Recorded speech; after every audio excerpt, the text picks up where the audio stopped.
صلی اللہ علیہ وسلم وعلى آلك واصحابك یا حبیب اللہ اللہم صلی علی سیدنا و مولانا محمد معدن الجود والکرم وآلہ وصحبہ وبارک وسلم۔ حمد و صلاۃ کے بعد اللہ تبارک و تعالیٰ نے سورہ جمعہ کے اندر ارشاد فرمایا فَإِذَا قُضِيَتِ الصَّلَاةُ، فرمایا جب تم نماز ادا کر لو فَانْتَشِرُوا فِي الْأَرْضِ، تو زمین میں پھیل جاؤ، وَابْتَغُوا مِنْ فَضْلِ اللَّهِ، اور اللہ کا فضل تلاش کرو، یعنی تم رزق کی تلاش میں نکل جاؤ۔ جب تم نماز پڑھ لو فَإِذَا قُضِيَتِ الصَّلَاةُ، جب تم نماز ادا کر لو، تم نے نماز پڑھ لی، فارغ ہو گئے، اب اس طرح کرو کہ فَانْتَشِرُوا فِي الْأَرْضِ، زمین میں پھیل جاؤ، وَابْتَغُوا مِنْ فَضْلِ اللَّهِ، اور اللہ کا فضل تلاش کرو، یعنی رزق کی تلاش میں نکل جاؤ۔ مفسرین نے لکھا مراد رزق کی تلاش میں نکل جاؤ۔ وَاذْكُرُوا اللَّهَ، اور اللہ کا ذکر کرو، کثیرا لعلکم تفلحون، کثرت کے ساتھ اللہ کا ذکر کرو اس امید پر کہ تم کامیاب ہو جاؤ۔ رزق حلال کی جو تلاش ہے اور جو کوشش ہے، یہ اللہ تبارک و تعالیٰ نے نظام زندگی کے اندر ایک خوبصورت نظام رکھا ہے کہ ہم تھوڑا سا آگے بڑھیں گے، کوشش کریں گے، محنت کریں گے، اور اللہ تعالیٰ ہمیں رزق حلال عطا فرمائے گا۔ یہ بات یاد رکھیے کہ اپنے بچوں کا پیٹ پالنے کے لیے، اپنے آپ کو سوال سے بچانے کے لیے، اپنے ماں باپ بہن بھائیوں کی کفالت کرنے کے لیے رزق حلال کی تلاش بڑا محبوب عمل ہے۔ ایک صورت میں صرف منع ہے کہ جب آپ صرف اور صرف تکبر کے لیے دولت جمع کر رہے ہیں، صرف دوسروں کے اوپر اپنی بڑائی ثابت کرنے کے لیے دولت جمع کر رہے ہوں، تب یہ منع ہے، ورنہ کوشش کر کے، محنت کر کے، جد و جہد کر کے رزق کمانا، رزق حلال کی طلب میں رہنا، یہ بڑا پسندیدہ اور محبوب عمل ہے دین کے اندر۔ ہمارے ہاں یہ ہوا ہے کہ کچھ عرصے سے ہم دیکھتے ہیں کہ محنت سے جی چرانے والے لوگوں کی تعداد بڑھتی جا رہی ہے۔ یہاں تو لوگ کسی کے طفیلی بن کے جینا چاہتے ہیں، کسی کے دستے نگر ہو کے جینا چاہتے ہیں، معاذ اللہ۔ یہاں یہ رویہ ہو گیا ہے کہ محنت کرنی ہے لیکن کوئی شارٹ سا راستہ ملے اور جلدی سے ساری دولت جمع ہو جائے اور ہم فٹافٹ امیر ہو جائیں۔ آپ محنت کریں گے، جد و جہد کریں گے، کوشش کریں گے، یہی نظام بنایا اللہ تعالیٰ نے۔ اسی نظام کو رب رسول نے پسند فرمایا ہے۔ نوجوان نسل یہ یاد رکھے کہ جب وہ حرکت کرے گی، جد و جہد کرے گی، کوشش کرے گی، ہمت کرے گی، اللہ تبارک و تعالیٰ نواز دے گا۔ لیکن اگر کوشش ہی چھوڑ دی جائے، محنت ہی چھوڑ دی جائے، طلب ہی چھوڑ دی جائے، تو پھر اس کا نقصان یہ ہوتا ہے کہ معاشرے کے اندر آہستہ آہستہ لوگ سہارے تلاش کرنے لگتے ہیں، کاہلی اور سستی عروج پہ چلی جاتی ہے۔ پھر ہم نے یہ بھی دیکھا کہ آہستہ آہستہ چندہ جمع کرنے والوں کی تعداد بڑھ جاتی ہے، مختلف ناموں پر، مختلف عنوانوں پر چندے جمع کیے جاتے ہیں۔ بھکاریوں کی لمبی فہرستیں ہیں، گداگر مانگنے والے، کسی بھی اشارے پر آپ تھوڑی دیر کے لیے گاڑی کو روکتے ہیں تو پتہ نہیں کتنی کو تعداد ہے جو طلب کرنے والوں کی، اور پھر کئی کئی رنگوں میں، کئی کئی انداز میں لوگ آپ کے سامنے آتے ہیں۔ یاد رکھنا، نبی پاک صلی اللہ تعالیٰ علیہ وسلم نے فرمایا جس نے بغیر طلب کے اپنا ہاتھ پھیلایا، قیامت کے دن اسے سزا یہ ملے گی کہ جب رب کی بارگاہ میں آئے گا تو اس کے چہرے پہ گوشت نہیں ہوگا۔ بغیر طلب کے اور مسلمان ہو کے رب پہ بھروسہ کرنے والا، رسول پاک صلی اللہ علیہ وسلم کو ماننے والا، اور وہ سست ہو اور وہ کاہلی کی زندگی گزارے، آپ آگے بڑھیں، آپ کوشش کریں کہ مجھے کچھ حاصل کرنا ہے۔ آپ بجائے اس کے کہ سہارا تلاش کریں، آپ سہارا بننے کی کوشش کریں۔ اور نوجوان نسل اپنے ذہن کے اندر یہ بات بٹھائے کہ اللہ تعالیٰ نے جوانی دی ہے، طاقت دی ہے، آپ تو کئیوں کا بوجھ اپنے کندھوں پہ رکھ کے سفر کریں، آپ بہت سارے لوگوں کے لیے سہارے کا باعث بنیں، آپ ایک ایسا درخت بنیں کہ جس کی چھاؤں میں سینکڑوں لوگ بیٹھ سکیں، درجنوں لوگ نفع حاصل کر سکیں۔ آپ خوبصورت زندگی بنائیں، اپنے آپ کو آگے لے کر کے جانے کی کوشش کریں، اور اللہ تو بندے کے گمان کے قریب ہے، جس طرح کا انسان ذہن بناتا ہے رب کریم اتنا ہی اس بندے پہ فضل کرتا ہے. اچھی امیدیں وابستہ کریں, خوب محنت کریں, خوب. مطلب یہ کہ سست پڑنا, اٹھتا ہوں, چلتا ہوں, دیکھتا ہوں, کرتا ہوں, کوئی ہو ہی جائے گا, کوئی پہنچ ہی جائے گا, یہ کمزور لوگوں کی علامت, یہ کمزور لوگوں کی. حضرت حسن بصری رحمۃ اللہ علیہ ایک مثال دے کے بڑی بات کو خوبصورت کرتے ہیں. کہتے ہیں کہ نوجوان مجھے ملا تو کہنے لگا حضرت جی آج میں نے عجیب نظارہ دیکھا ہے کہ ایک شیر نے شکار کیا ہے ایک بکری کا, تو اس نے کافی سارا خود کھایا اور باقی منہ میں پکڑ کے ایک پہاڑی پہ چڑھا ہے, وہاں ایک نابینا لومڑی بیٹھی تھی, باقی کا اس نے اس کو کھلایا ہے شکار. تو میں سوچتا ہوں رب کریم تو بندہ نابینا بھی ہو, گھر میں بھی بیٹھا ہو, تو اس کو رزق پہنچا ہی دیتا ہے. تو خواجہ حسن بصری رحمۃ اللہ علیہ مسکرا پڑے, کہنے لگے میاں تم نے لومڑی بننے کا پروگرام بنایا, شیر بننے کا کیوں نہیں بنایا؟ تم نے یہ ذہن بنایا کہ گھر میں نابینا بن کے بھی کو بیٹھ جائے تو روٹی پہنچ جاتی ہے, تو یہ ذہن کیوں نہیں بنایا کہ شیر بنتا ہوں, شکار کرتا ہوں, کھاتا بھی ہوں, کھلاتا بھی ہوں. جد و جہد کریں, محنت کریں, آگے بڑھیں, ہمت کریں. میرے رسول کریم صلی اللہ تعالیٰ علیہ وآلہ وسلم کے صحابی حضرت سیدنا کعب رضی اللہ تعالیٰ عنہ ارشاد فرماتے ہیں کہ ایک شخص نبی پاک صلی اللہ علیہ وسلم کے سامنے سے گزرا, تو صحابہ کرام علیہم رضوان نے اس کی چستی دیکھ کر, بڑا چست نوجوان تھا, بڑا تیز چل رہا تھا, اس کی چستی دیکھ کے صحابہ نے کہا کاش اس کی چستی اللہ کے راستے میں ہوتی, یعنی عبادت میں لگا ہوا ہوتا یا جہاد میں لگا ہوا ہوتا, کاش اس کی چستی اللہ کے راستے میں ہوتی. تو نبی پاک صلی اللہ تعالیٰ علیہ وسلم نے فرمایا اگر یہ اپنے چھوٹے بچوں کی ضروریات پوری کرنے نکلا ہوا تو پھر بھی یہ اللہ کے راستے میں ہی ہے. اور فرمایا اگر یہ شخص اپنے بوڑھے والدین کی خدمت کے لیے نکلا ہوا ہے پھر بھی اللہ ہی کے راستے میں ہے. یعنی اگر رزق کما کے بچوں کا پیٹ پالتا ہے پھر بھی رب ہی کا راستہ ہے, اور اگر یہ رزق کما کے بوڑھے ماں باپ کی خدمت کرتا ہے تو یہ راستہ بھی اللہ ہی کا راستہ ہے. اور نبی پاک صلی اللہ تعالیٰ علیہ وسلم نے فرمایا اگر یہ اپنے آپ کو سوال سے بچانے کے لیے یہ کام کر رہا ہے, یعنی مجھے کسی کے آگے ہاتھ نہ پھیلانا پڑے, تو پھر بھی یہ اللہ ہی کے راستے میں ہے. ہاں اگر یہ ریاکاری کے طور پر, فخر کے طور پر یہ کام کر رہا ہے تو پھر یہ شیطان کی راہ میں. اگر صرف اس لیے مال جمع کر رہا ہے کہ میں ذرا لوگوں کو پتہ چل جائے بڑا مالدار ہوں, میرا بعض لوگوں کے اوپر ذہن ہوتا ہے آگے بڑھنے کا, شوق ہوتا ہے بلا وجہ چیزوں کو جمع کرنے کا, فخر بتانے کا, ریاکاری کرنے کا. فرمایا اگر ریاکاری کے ارادے سے ہے تو پھر یہ شیطان کے راستے میں ہے, اور اگر یہ بوڑھے ماں باپ کے لیے رزق کما رہا ہے, چھوٹے بچوں کے لیے کما رہا ہے, اپنے آپ کو سوال سے بچانے کے لیے کما رہا ہے, تو پھر یہ اللہ ہی کے راستے میں, پھر یہ جہاد ہی کر رہا ہے, پھر یہ عبادت ہی میں مشغول ہے, یہ اللہ ہی کے راستے میں. رسول کریم صلی اللہ تعالیٰ علیہ وسلم نے جو سبق ہمیں پڑھایا وہ صرف یہ ہے کہ رزق کماتے وقت تمہاری نیت کا اعتبار ہے. تمہارا ارادہ کیا تھا رزق کماتے وقت؟ ارادہ کیا تھا؟ بہت بڑے بنگلے بنانے کا ارادہ تھا, جائیدادیں جمع کرنے کا ارادہ تھا, بعض رشتہ داروں کو نیچا دکھانے کا ارادہ تھا, بلا وجہ ڈینگے مارنے کا اور اونچی اونچی باتیں کرنے کا ارادہ تھا, یا تمہارا ارادہ یہ تھا کہ حلال آ جائے تاکہ میں سوال سے بچ جاؤں, تاکہ مجھے کسی کے سامنے ہاتھ نہ پھیلانا پڑے؟ یہ حدیث ہمیں صحیح بخاری میں ملتی ہے. نبی پاک صلی اللہ تعالیٰ علیہ وسلم نے فرمایا بے شک مال بڑا سرسبز ہے اور بڑا میٹھا ہے. فرمایا جس نے اچھی نیت کے ساتھ مال حاصل کیا بڑا میٹھا ہے, بڑا سرسبز ہے, اور جس نے اچھی نیت کے ساتھ حاصل کیا اللہ اسے برکت عطا کر دے گا. تھوڑے پیسوں میں برکت ہو جائے گی, تھوڑے میں بھی. کئی دفعہ تھوڑے پیسے ہوں گے پر ختم نہیں ہوں گے, ان میں برکت ہو جائے گی نیت اگر ٹھیک ہے. اور حضور صلی اللہ تعالیٰ علیہ وآلہ وسلم نے ارشاد فرمایا اگر کسی نے بری نیت کے ساتھ حاصل کیا تو اس میں برکت نہیں ہوگی, اس کے اندر پھر اس کے لیے وہ خیر نہیں ہوگی جو اچھی نیت پہ ہوتی. اور فرمایا یہ ایسا رزق ہے جسے کھائے گا پر پیٹ نہیں بھرے گا, سیر نہیں ہوگا. رزق اس نے کھا لیا ہے, چونکہ نیت یہ تھی کہ تفاخر کے لیے جمع کرنا, دولت ہونی چاہیے, بنگلہ ہونا چاہیے, لوگوں کو پتہ چلے کہ یہاں بھی ایک سیٹ صاحب ہوتے ہیں. تو یہ نیت پر ڈپینڈ کرتا ہے کہ آپ کا ارادہ رزق کماتے کیا ہے.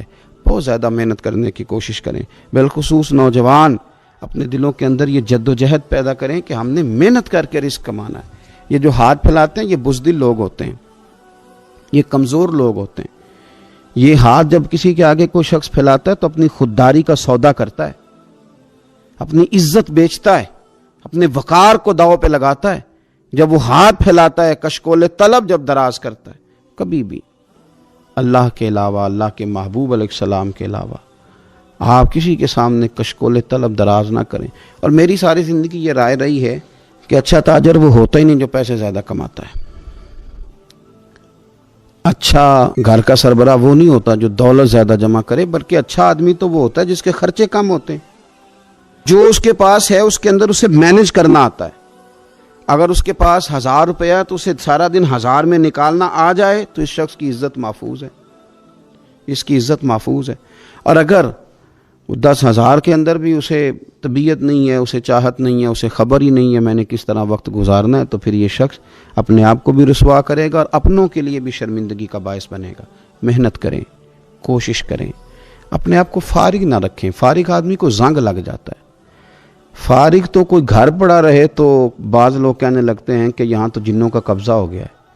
فارغ ذہنوں پر شیطانوں کا قبضہ ہو جاتا ہے۔ کچھ کریں، محنت کریں، جد و جہد کریں، آگے بڑھیں۔ ہمارے بزرگ فرماتے ہیں کہ پانی چل رہا ہو تو وہ پاک ہوتا ہے، اگر کھڑا ہو جائے تو پھر اس کے پاک ہونے کا مسئلہ بدل جاتا ہے۔ چلتے رہیں، حرکت کریں، جد و جہد کریں، آگے بڑھیں، ہمت کریں۔ جو لوگ ہمت کرتے ہیں رب تعالیٰ ان کی مدد کرتا ہے۔ آپ تجارت کریں، حضور صلی اللہ علیہ وسلم نے تجارت فرمائی، نبی پاک صلی اللہ علیہ وسلم نے تجارت فرمائی، کتنا بڑا درجہ حضور نے ارشاد فرمایا۔ اللہ کے پیارے محبوب صلی اللہ تعالیٰ علیہ وسلم ارشاد فرمانے لگے، یہ حدیث پاک آپ کو ترمذی میں اور دیگر کتابوں میں ملے گی، فرمایا جو تاجر سچا ہوگا نا، تجارت کرے پر سچ بولے، سودا جو ہے وہی بتائے، سچا جو تاجر ہوگا اسے اللہ تبارک و تعالیٰ قیامت کے دن نبیوں، صدیقوں اور شہیدوں کے ساتھ جگہ عطا فرمائے گا۔ اور یہ اتنا بڑا درجہ، یعنی اسے صدیقین کے ساتھ کھڑا کر دیا، شہداء کے ساتھ، حالانکہ یہ شہید نہیں ہوا، یہ تو دکان کرتا رہا وقت پہ، اللہ نے اسے اپنے انبیاء کے ساتھ جگہ دے دی۔ اس کا مطلب ہے رب صرف مسجد میں نہیں ملتا، دکان پہ بھی مل جاتا ہے۔ شرط یہ ہے کہ دیانتداری کے ساتھ تجارت کی جائے، دیانتداری کے ساتھ۔ ایک تو یہ کہ یہ کام کریں، پھر یہ کہ بہت سارے صحابہ کھیتی باڑی کرتے تھے، بہت سارے صحابہ، اور حضور صلی اللہ تعالی علیہ وسلم نے فرمایا اگر تم نے کوئی درخت لگایا، پودا لگایا، تو جو بھی جاندار اس سے نفع حاصل کرے گا اللہ تمہیں اس کا اجر عطا کرے گا۔ کوئی بھی آپ کھیتی باڑی کریں، محنت کریں، جد و جہد کریں، پھر اس سے آگے ہاتھ سے مزدوری کرنا ہے، ہاتھ سے مزدوری۔ میرے دادا جان کا انتقال، ان کی عمر 90 سال سے زیادہ تھی جب وہ دنیا سے گئے تھے، تو آخری دن غسل کے بعد جب میں نے ان کے ہاتھ کو کھولا تھا تو تب بھی ان کے ہاتھوں پر محنت کے نشان تھے، ابھی بھی ان کے ہاتھوں پہ چھالے تھے، وہ جو پکے پڑ گئے تھے نا وہ ساری زندگی رہے میرے والد صاحب کے ہاتھوں پہ ہمیشہ۔ کیونکہ دامان توکل کی یہ خوبی ہے کہ اس پر پیوند لگے ہوتے ہیں پر دھبے نہیں ہوتے۔ محنت آپ کریں، محنت کے نشان ہونے چاہیے، کرپشن کے داغ نہیں ہونے چاہیے۔ آپ تھک جائیں کام کرتے، لیکن میرے بھائی اس طرح نہ ہو کہ لوگ، میں نے کئی دفعہ کہا ہے کہ روب کپڑوں کا نہیں ہوتا، روب تو کردار کا ہوتا ہے۔ کروڑوں روپے کا آپ مکان بنا لیں، گاڑی خرید لیں، لیکن آپ کا پیسہ کرپشن کا ہے تو لوگ دروازے کے سامنے کھڑے ہو کے کہتے ہیں 2 نمبر طریقے سے کمایا۔ لیکن چھوٹا سا کوئی ملازم ہو کسی دفتر میں، ہو دیانتدار، تو لوگ دروازے کے سامنے بڑا افسر بھی کھڑا ہو کے کہتا ہے یار یہ بندہ نہ رشوت لیتا ہے نہ ناجائز سفارش سنتا ہے، اس سے ذرا احتیاط سے بات کرنی ہے۔ تو بتلائیے روب کپڑوں کا ہے کہ کردار کا ہے، دولت کا ہے کہ کردار کا ہے؟ کردار کی عظمت ہوتی ہے۔ اس لیے میرے نبی پاک صلی اللہ تعالی علیہ وسلم نے فرمایا کسی بندے نے بھی، یہ بخاری ہے، حضور فرماتے ہیں کسی نے بھی اپنے ہاتھ سے زیادہ بہتر کھانا کوئی نہیں کھایا، اپنے ہاتھ کی کمائی سے زیادہ بہتر کسی بندے نے کھانا نہیں کھایا۔ اور فرمایا اللہ کے نبی حضرت داؤد علیہ السلام اپنے ہاتھوں سے کمائی کر کے کھایا کرتے تھے، اپنے ہاتھوں سے محنت کر کے کھاتے تھے۔ سب سے بہترین کھانا آپ وہ کھاتے ہیں جو آپ اپنے ہاتھوں سے محنت کرتے ہیں، مشقت کرتے ہیں، آپ کوشش کر کے جو کھانا آپ محنت کر کے کماتے ہیں۔ یہ مزدور بڑے شاندار لوگ ہوتے ہیں، یہ کسان بڑے شاندار لوگ ہوتے ہیں. میں نے دیکھا ہے رات کی تنہائیوں میں اٹھ کے کھیتوں کو پانی لگاتے. میں نے ان کو جانوروں سے پیار کرتے دیکھا ہے، ان کو محبت کرتے دیکھا ہے. میں نے دیکھا ہے کہ یہ بہت سارے دنیاوی تکلفات سے نکل جاتے ہیں. ان کو زیادہ فکر نہیں رہتی کہ میرے کپڑوں پہ دھبے ہیں کہ یہاں کس طرح کا ماحول ہے. میں نے دیکھا ہے کہ ان کی عیدیں تک اپنے جانوروں کے ساتھ گزرتی ہیں، ان کے ساتھ وقت گزارتے ہیں، پیار کرتے ہیں. آپ جب محنت کا ارادہ کرتے ہیں تو اللہ بڑا نوازتا ہے. اپنی زندگی محنت والی، جد و جہد والی بنائیں. اور یاد رکھیں ہماری سوسائٹی کے اندر اتنے زیادہ غم نہیں ہیں. سب سے زیادہ پریشانی یہ ہے کہ جوان سست ہو گئے. علامہ اقبال نے کہا تھا لہو مجھ کو رلاتی ہے جوانوں کی تن آسانی. جوان اصل میں کمزور ہو گئے، اس لیے خرابی زیادہ بڑھ گئی. اگر جوان تازہ دم ہوں، سستی کو چھوڑیں، آگے بڑھنے کا جذبہ پیدا کریں. اٹھ باندھ کمر کیوں ڈرتا ہے، پھر دیکھ خدا کیا کرتا ہے. کوشش کریں، ہمت کریں، محنت کے ساتھ رزق کمائیں، اپنوں کا سہارا بنیں، اپنوں سے پیار کریں. اتنے زیادہ غریب لوگ نہیں ہیں ہمارے ہاں. صرف یہ ہے کہ جو محنت کر سکتے ہیں انہوں نے محنت چھوڑ دی ہے. سورہ ابراہیم کی پہلی آیہ مبارکہ میں فرمایا کہ الف لام را کتاب انزلناہ الیک لتخرج الناس من الظلمات الی النور. فرمایا اے محبوب علیہ السلام، یہ کتاب ہم نے آپ پر نازل کی ہے تاکہ آپ لوگوں کو اندھیروں سے نور کی طرف لے جائیں، تاکہ آپ لوگوں کو اندھیروں سے نکال کے نور عطا فرما دیں. بِإِذْنِ رَبِّهِمْ إِلَى صِرَاط، اور اپنے رب کے حکم سے اپنے رب کے رستے کی طرف لوگوں کو لے جائیں.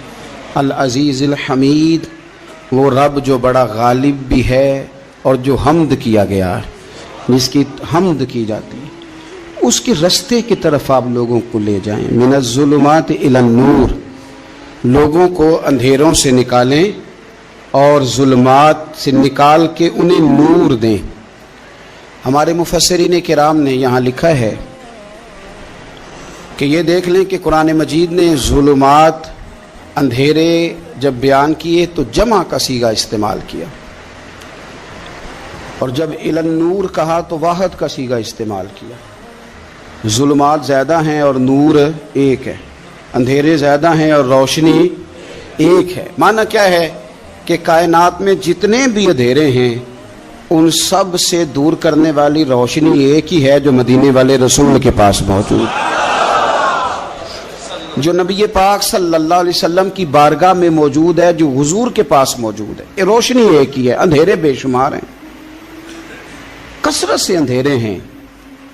ایک اندھیرا کفر کا ہے، ایک اندھیرا نفاق کا ہے، ایک اندھیرا جہالت کا ہے، ایک اندھیرا غربت کا ہے، ایک اندھیرا تنہائی کا ہے، ایک اندھیرا مایوسی کا ہے. یہ سارے اندھیرے ہیں.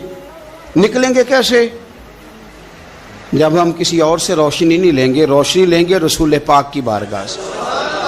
اعلیٰ حضرت فاضل بریلوی رحمۃ اللہ تعالیٰ علیہ نے نا ایک بات یہاں بیان فرمائی ہے، وہ بڑی عجیب اور بڑی انوکھی ہے. اعلیٰ حضرت فرماتے ہیں کہیں اور سے تم روشنی لوگے نا تو یہ پہر دو پہر رہے گی. یہ جتنی چاندنی، جتنی روشنی ہے یہ ڈھل جاتی ہے، ڈھل رہی ہوتی ہے. یہ چاند کی جو چاندنی ہے نا یہ ڈھلتی ہے، پورے عروج پہ جاتا ہے، پھر کم ہوتا ہے، پھر کم ہوتا ہے، پھر کم ہوتا ہے، پھر کم ہوتا ہے. فرماتے ہیں ایک روشنی ایسی ہے جو کبھی کم نہیں ہوتی، اور اس روشنی کا نام نور مصطفیٰ ہے صلی اللہ تعالی علیہ وسلم. فرمانے لگے ماہ مدینہ اپنی تجلی عطا کریں، اے ماہ مدینہ اپنی تجلی عطا کریں. یہ ڈھلتی چاندنی تو پہر دو پہر کی ہے، یہ جو ہمارے پاس چاند کی چاندنی ہے یہ تو ڈھل رہی ہے، پہر دو پہر رہے گی. اے ماہ مدینہ آپ اپنی تجلی عطا. یا رسول اللہ ایک اندھیرے سے نکلیں گے دوسرے میں گم ہو جائیں گے، دوسرے سے نکلیں گے تو پتہ نہیں کون سا رستہ ملے گا، آپ مہربانی کریں، اے ماہ مدینہ ہمیں اپنی تجلی عطا کریں، آپ اپنا کرم فرمائیں. اندھیرے بہت سارے ہیں، نور ایک ہی ہے، نور ایک ہی ہے، اور اس نور کا نام محمد مصطفیٰ ہے صلی اللہ تعالی علیہ وسلم. نور ایک ہے. میرے عزیز آپ جتنا مرضی بھاگ لیں، جتنا مرضی دوڑ لیں، جتنی مرضی آپ ترقی کر لیں، پڑھ لیں، جو مرضی کر لیں، اندھیرے پیچھا نہیں چھوڑتے. اس لیے کہ یہ اندھیرے گہرے ہیں، ان کے مختلف روپ ہیں، ان کے مختلف رنگ ہیں، یہ مختلف طرح کے اندھیرے ہیں. یہ آپ کا پیچھا تب چھوڑیں گے جب آپ نور مصطفیٰ سے روشنی حاصل کریں۔ میرے رسول پاک صلی اللہ علیہ وسلم نے ہمیں روشنی دی ہے، میلاد والے محبوب صلی اللہ تعالی علیہ وسلم نے ہمیں نور دیا ہے، اور ہر موقع پر روشنی دی ہے۔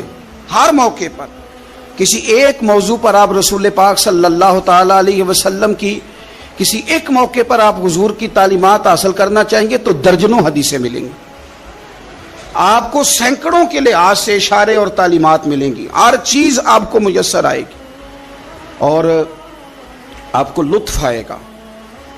میں کل ایک بزرگ کی بات سن رہا تھا، مجھے بڑا مزہ آیا۔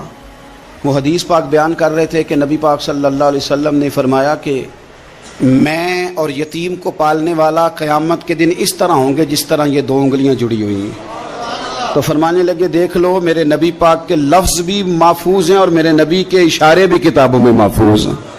یعنی حضور نے دو انگلیوں کا اشارہ کیا تھا تو ہر محدث نے وہ نوٹ کیا ہے، حضور کے اشارے تک محفوظ ہیں کتابوں، یعنی باقاعدہ حضور نے، وہ الگ بات ہے نا، وہ معاملہ الگ ہے کہ سورج چڑھا ہوا ہے، روشنی پھیلی ہوئی ہے، لیکن ایک بندے نے اس طرح کیا ہے کہ پچھلے کمرے میں سویا ہے، اب چونکہ اس کا سونے کا ارادہ ہے، اسے اندھیرے سے پیار ہے، اس نے لائٹ بھی بند کر دیا ہے، دروازہ بھی بند کر دیا ہے، اور کھڑکی سے تھوڑی سی روشنی آ رہی تھی، اس کے آگے بھی پردہ کر دیا، لوگوں کو کہتا ہے روشنی کوئی نہیں، نور ہی کوئی نہیں، اندھیرا بڑا ہے، تو اسے کہیں گے بیوقوف، تو اپنی کھڑکی تو کھولنا پہلے، تو اپنا پردہ ہٹا، تو یہ دیکھ کہ تو نے خود دروازہ، وہ تو آفتاب چمک رہا ہے، وداعیا الی اللہ باذنہ وسراجا منیرا، حضور کی نبوت کا آفتاب چمک رہا ہے، کوئی سیکھنے ہی نہیں نکلتا، ٹائم ہی کوئی نہیں، مصروفیت ہی بڑی ہے۔ نکاح کا ٹائم آیا تو ساری چیزیں سیکھ لیں، آداب نکاح نہیں سیکھے، قرآن و سنت نکاح کے بارے میں کیا فرماتے ہیں یہ نہیں سیکھے، سارے لوگ لگے ہوئے ہیں ڈیوٹی کرنے، شادی آ گئی، شادی آ گئی، کپڑے بنا لو، لیکن جو میاں بیوی کے حقوق تھے وہ نہیں سیکھے کسی سے جا کے، تو شادی کے چوتھے دن ہی لڑائی شروع ہو گئی۔ اگر یہ آداب کا انداز کا پہلے سے پتا ہوتا تو گھر کپڑوں سے سکھی نہیں رہتا، ایک دوسرے کے ساتھ محبت ہو تو گھر سکھی رہتا ہے، تو جو اصل چیز تھی وہ سیکھی نہیں۔ یہی رویہ ہمارا سارے کاموں میں، محبوب نے جو ہمیں ہدایت عطا فرمائی تھی، جو روشنی دی تھی، ہم نے اس سے فائدہ نہیں لیا۔ اور اب میلاد شریف کا مہینہ آیا ہے تو میلاد شریف کا مہینہ بھی آپ نے یہ محفلیں ان لوگوں کے سپرد کرنی ہیں جو اللہ خیر کرے، ہاتھ میں جن کے سپیکر ہوگا، کبھی بھاگ کے ادھر جائیں گے، کبھی دوڑ کے ادھر جائیں گے، اور وہ کہیں گے کہ ہاں میں تمہیں میلاد سنا رہا ہوں، تمہیں کیا پتا، میں بتاتا ہوں۔ آپ نقطے نہ بیان کریں، آپ میلاد والے رسول صلی اللہ علیہ وسلم کی سیرت کا ایک باب کھولیں، آپ بتائیں نبی پاک صلی اللہ علیہ وسلم نے بحیثیت باپ کیسے وقت گزارا ہے، بحیثیت ایک شوہر کے کیسے وقت، آپ ایک ایک چیپٹر سیرت کا کھولیں، آپ لوگوں کو تعلیم دیں، بس کریں، کروڑوں روپیہ جلسوں پہ لگتا ہے، کیا دے رہے ہیں آپ قوم کو، اور قوم بھی کہتی ہے بڑا چسکا آیا، بڑے نقطے سنے، کچھ آداب بھی سیکھے، اس میں سے ملا بھی، یہ محفل ہے، آج کو میلہ نہ بنائیں، میلہ اور ہوتا ہے، محفل اور ہوتی ہے۔ میلے میں لوگ جاتے ہیں، گھوم پھر کے آتے ہیں، کہتے ہیں پنگوڑے اچھے تھے، اس کے اندر کھلونوں کی دکانیں اچھی تھی، میلہ ہوتا ہے اور محفل ہوتی ہے، تو محفل کو محفل بنائیں، میلہ نہ بنائیں، مہربانی فرمائے۔ میرے عزیز، آپ میری بات پر غور کریں گے اور اسے یاد رکھیں گے، ایک تو ہے کہ ایز اے اسپیشل میرے نبی پاک نے تعلیمات، اور ایک یہ کہ حضور ویسے کسی سے گفتگو کریں تو اللہ اسے ہدایت عطا فرما دے۔ سیرت النبویہ میں موجود ہے، حضرت بریدہ اسلمی رضی اللہ تعالیٰ عنہ صحابی ہیں، وہ فرماتے ہیں کہ جب ابو جہل نے اعلان کیا نا کہ جو معاذ اللہ ثم معاذ اللہ نقل کفر نہ باشد، حضور ہجرت کر کے مکہ مکرمہ سے مدینہ طیبہ جا رہے، تو جو سید عالم صلی اللہ علیہ وسلم کو گرفتار کرے گا اسے 100 سرخ اونٹ دیے جائیں گے۔ آج ہمارے زمانے میں سائیول نسل کی گائے بھینس بڑی مہنگی ہے، تو 100 گائیں وہاں سے لے آئیں تو کتنے کروڑ بنا۔ عرب میں سرخ اونٹ بڑا مہنگا تھا، اور 100 ملے گا تو بڑے بڑے لوگوں کے لیے بڑا اچھا موقع مل گیا امیر بننے کا، تو بڑے لوگ بھاگے۔ بریدہ کہتے ہیں میں اکیلا نہیں، 70 بندے میں نے ساتھ لیے، چونکہ انعام ہی بہت تگڑا تھا، 70 بندے ساتھ لے کے میں گیا حضور کو گرفتار کرنے۔ تو مکہ مکرمہ سے کوئی 70-75 کلومیٹر کے فاصلے پر میں نے نبی پاک صلی اللہ علیہ وسلم اور جناب صدیق اکبر کو پا لیا۔ کہتے ہیں جب 70 سواروں کے ساتھ ان کے ہاتھ میں نیزے ہیں، تلواریں ہیں، ان 70 سواروں کے ساتھ جب میں وہاں پہنچا اور جناب صدیق اکبر رضی اللہ تعالیٰ عنہ نے ہمیں آتے ہوئے دیکھا تو تھوڑا گھبرائے. کہتے ہیں صدیق اکبر گھبرا رہے تھے کہ 70-71 بندے آ گئے, پر حضور زیر لب تھوڑا تھوڑا مسکرا رہے تھے. حضور زیر لب تھوڑا تھوڑا مسکرا رہے تھے. اور نبی پاک صلی اللہ علیہ وسلم بڑے اطمینان کے ساتھ بیٹھے. بریدہ آ گئے اور جب آ کے کھڑے ہوئے نا تو حضور نے پوچھا تمہارا نام کیا ہے؟ ایک بندہ گرفتار کرنے آیا ہے. میں نے کہا کہ جب آپ کو بڑا ڈر چڑھا ہو تو روشنی مدینے والے رسول عطا کریں گے. چاروں جانب خوف ہو تو نور میرے نبی سے لے لو, انشاءاللہ دل ٹھنڈا ہو جائے گا. حضور نے نہ پوچھا تھا, بندہ پکڑنے آیا ہے, وہ آیا ہے 70 بندے لے کے گرفتار کرنے. حضور پوچھتے ہیں تیرا نام کیا ہے؟ کہتے بریدہ. برد عربی میں ٹھنڈے کو کہتے ہیں. حضور جناب صدیق اکبر کی طرف دیکھ کے فرمانے لگے کوئی ڈرنے والی بات نہیں ہے, تو معاملہ ہی ٹھنڈا ہے سارا. حضور فرمانے لگے تیرا قبیلہ کون سا ہے؟ کہنے لگے حضور بنو اسلم. اسلم سلام, یہ سلامتی سے نکلے. اس نے کہا بنو اسلم میں سے ہوں. تو حضور فرمانے لگے ابو بکر یہ اور مسئلہ ٹھیک ہو گیا, یہ تو معاملہ کوئی فتنے والا نہیں ہے, تو سارا کام ہی سلامتی والا ہے. حضور نے تیسرا سوال کیا اور آخری سوال کیا. فرمانے لگے بنو اسلم قبیلے کی تو بڑی شاخیں ہیں, تو کس شاخ سے؟ کہا حضور بنو سہم میں سے. سہم کا معنی حصہ. تو حضور فرمانے لگے تو فکر نہ کر, تجھے تیرا حصہ ملے گا. تو حضرت بریدہ کہتے ہیں میں نے کہا پھر آپ کا نام کیا ہے؟ تو حضور فرمانے لگے میں وہ محمد ہوں جسے اللہ نے اپنا رسول بنا کے بھیجا ہے. میں وہ محمد ہوں صلی اللہ علیہ جسے اللہ نے اپنا رسول بنا کے بھیجا ہے. تو بریدہ آگے بڑھے اور اپنا ہاتھ آگے کر کے کہنے لگے آپ نے فرمایا تھا نا کہ حصہ ملے گا, تو پھر مجھے پڑھائے کلمہ, میں بھی مسلمان ہونا چاہتا. مل گیا حصہ. حضور روٹین کی بات چیت کریں تو اللہ ہدایت عطا کر دیتا.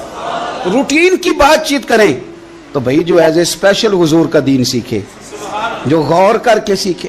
ہر پریشانی آپ کی, ہر, اور یار بندوں کی نہیں جانوروں کی بھی, صرف بندوں کی نہیں جانوروں کی بھی. ترغیب و ترہیب دیکھیے.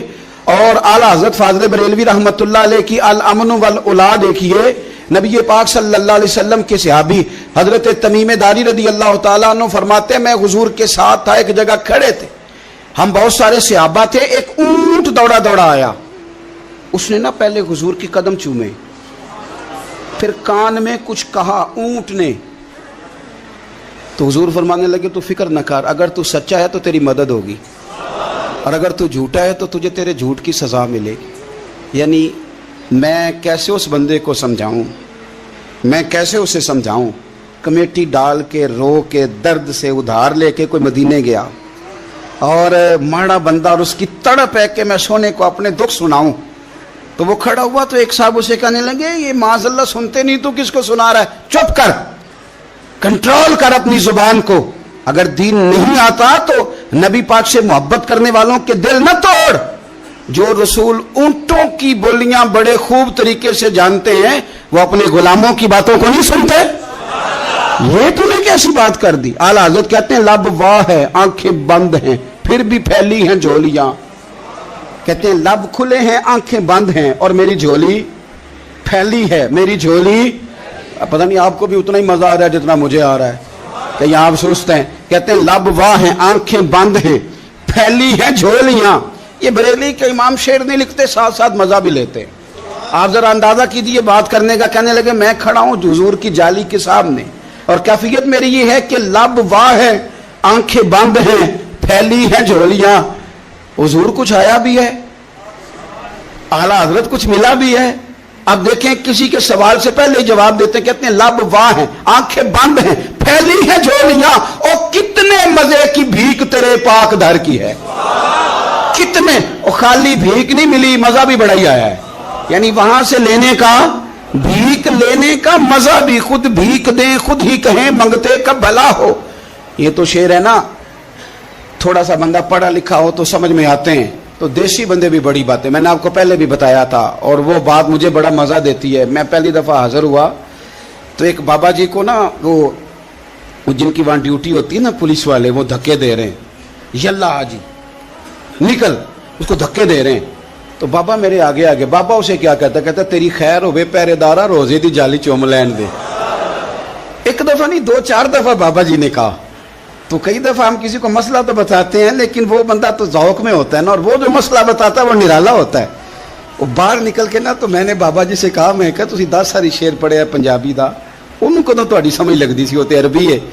تو بابا جی میرے تھپکی دے کے نا یہاں کندھے پہ کہندے پتر مینوں بھی پتہ ہے, مینوں بھی پتہ ہے, انہوں نہیں سمجھ لگدی, میں تے اپنا رانجھا پہ راضی کردا سی. مینوں بھی پتہ, تیری خیر ہوئے پہرے دارا روزے دی جالی.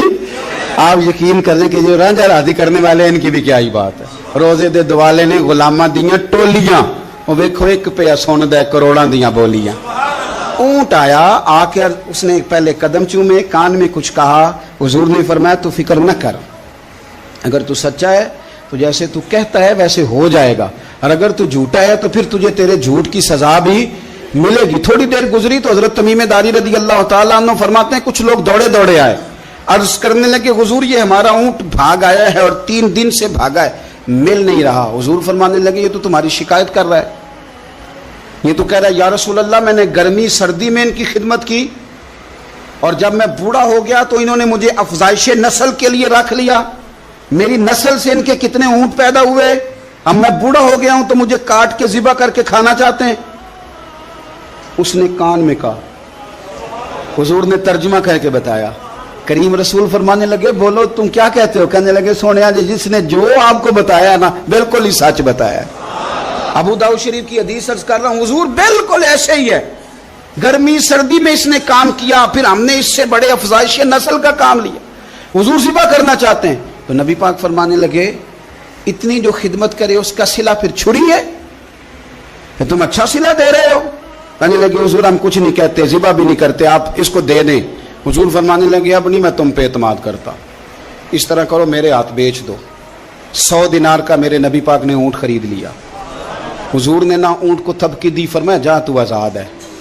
اونٹ نے نا پتہ نہیں کیا باتیں کی, ایک بات کی تو حضور نے فرمایا آمین, دوسری کی تو کہا آمین, تیسری کی دعا کی تو کہا آمین, چوتھی بات اونٹ نے کی تو نبی پاک رو پڑے. اونٹ چلا گیا. صحابہ کہتے ہیں عرض کی یا رسول اللہ اونٹ نے کیا کہا ہے؟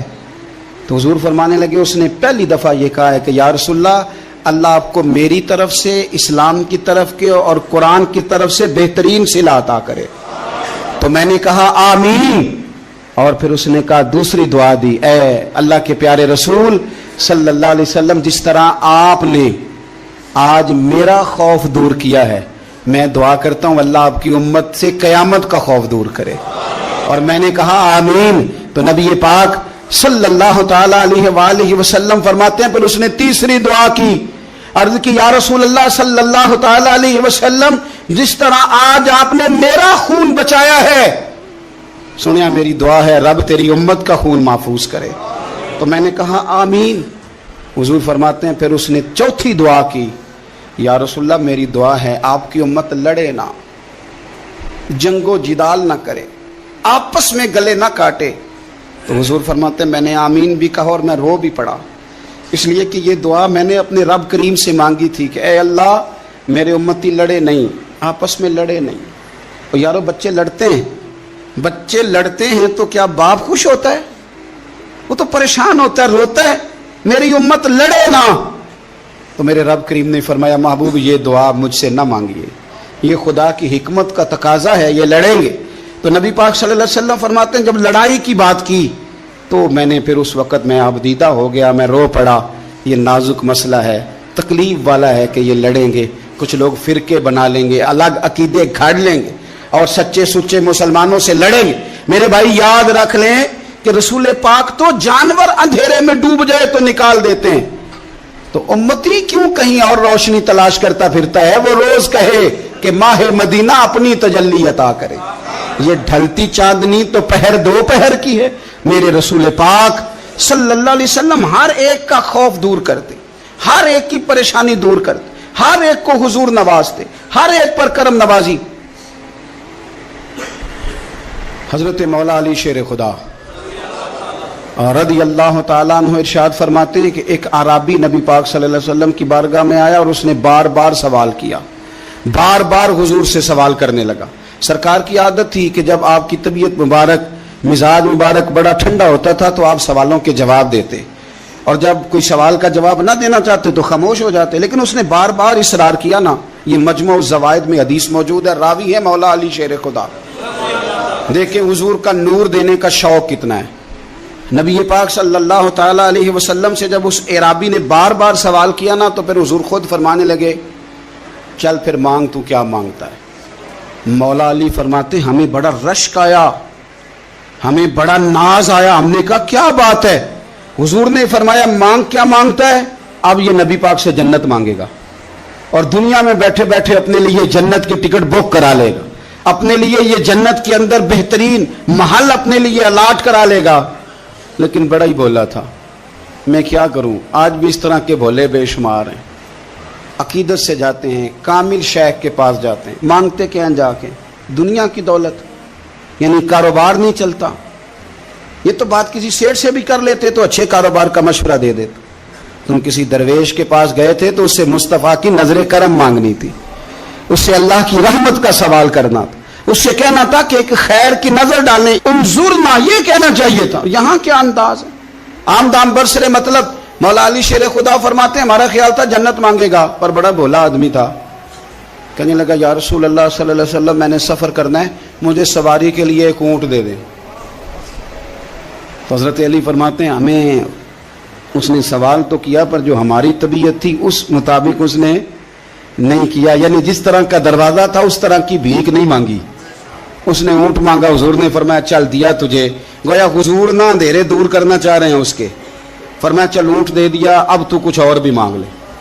حضرت علی کہنے لگے لو بڑے نصیب والا، ایک چانس اور ملا ہے۔ تو کہنے لگا حضور اس طرح کریں جو اونٹ پر کجاوا باندھا جاتا ہے وہ بھی دے دے۔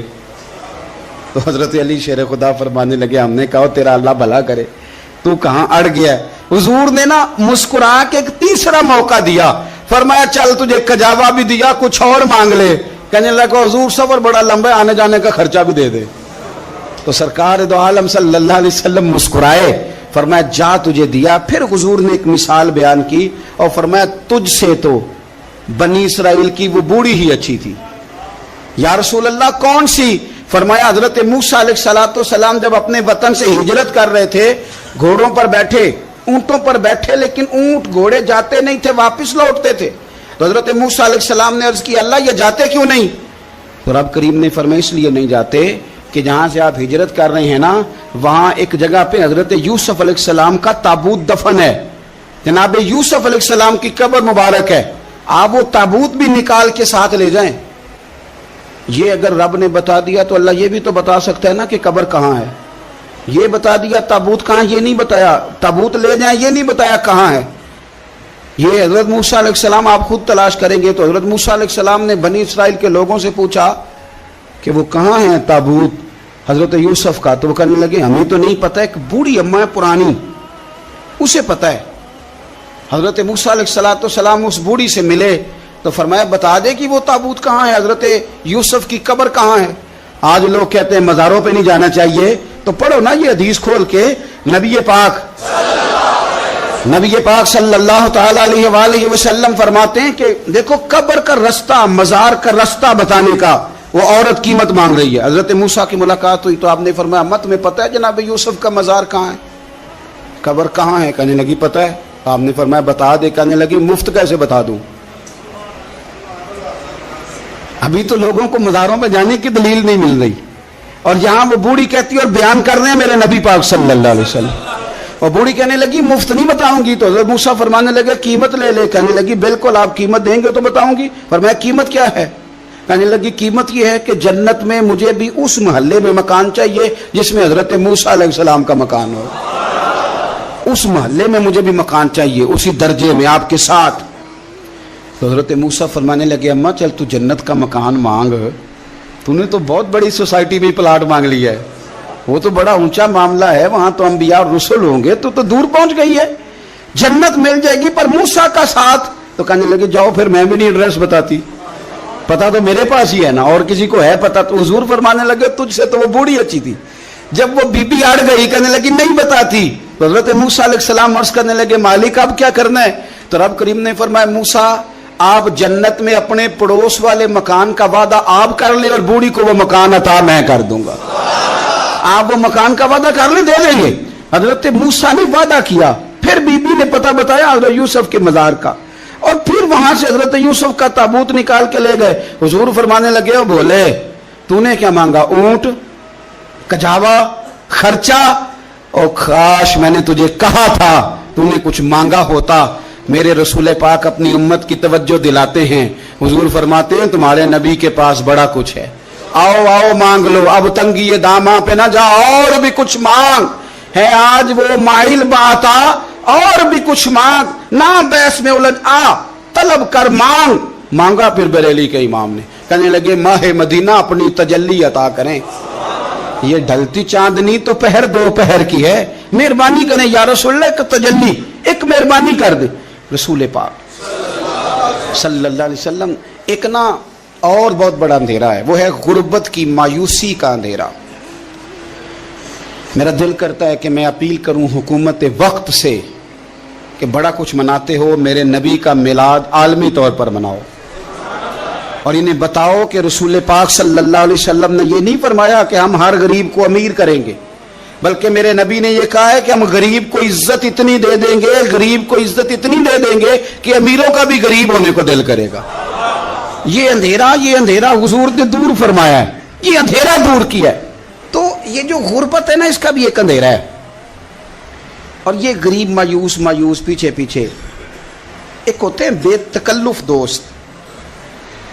بے تکلف دوستوں کے ساتھ بندہ نا کبھی کبھی شغل بھی کرتا ہے، اور بعض بوڑھوں کے ساتھ بھی بندہ کبھی کبھی شغل کرتا ہے، پیار کرتا ہے ان سے. یہ پتہ کیا ہوتا ہے، آپ جب کسی آدمی سے خوش طبی کرتے ہیں تو آپ اس کو عزت دیتے ہیں، اور اگر بڑا آدمی کسی سے خوش طبی کرے، یعنی ایک یہ ہے کہ بزرگوں کے ساتھ خوش طبی ہماری، اور ایک بہت معزز آدمی یعنی بہت بڑے عہدے پہ فائز، اور وہ کبھی آیا دورے پہ اپنے ملک میں، وزیر اعظم، chief of army staff, chief justice, وہ بہت بڑا، اور اس کا ایک چھابڑی فروش دوست کھڑا ہے گلی میں، کپڑے اس کے مٹی سے بھرے ہوئے ہیں.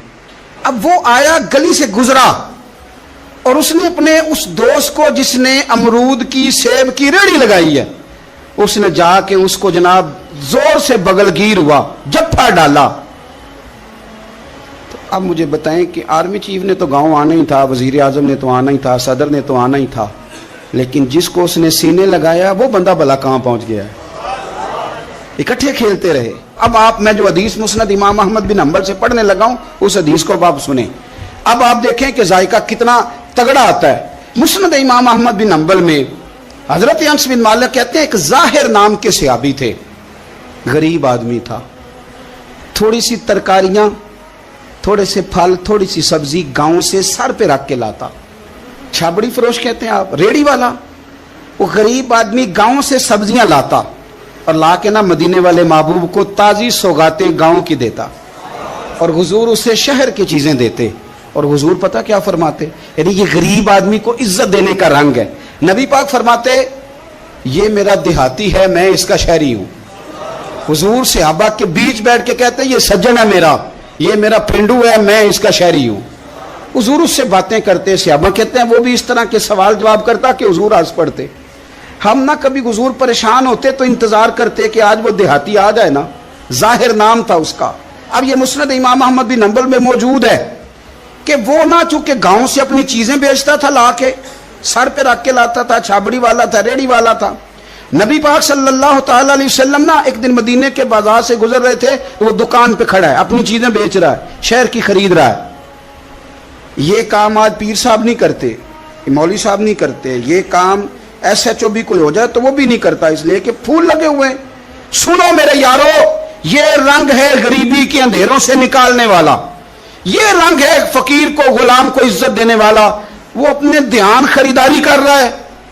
صحابہ کہتے ہیں نبی پاک نے اسے دیکھ لیا بازار میں سے تو حضور نہ ہلکے ہلکے قدم اٹھانے لگے.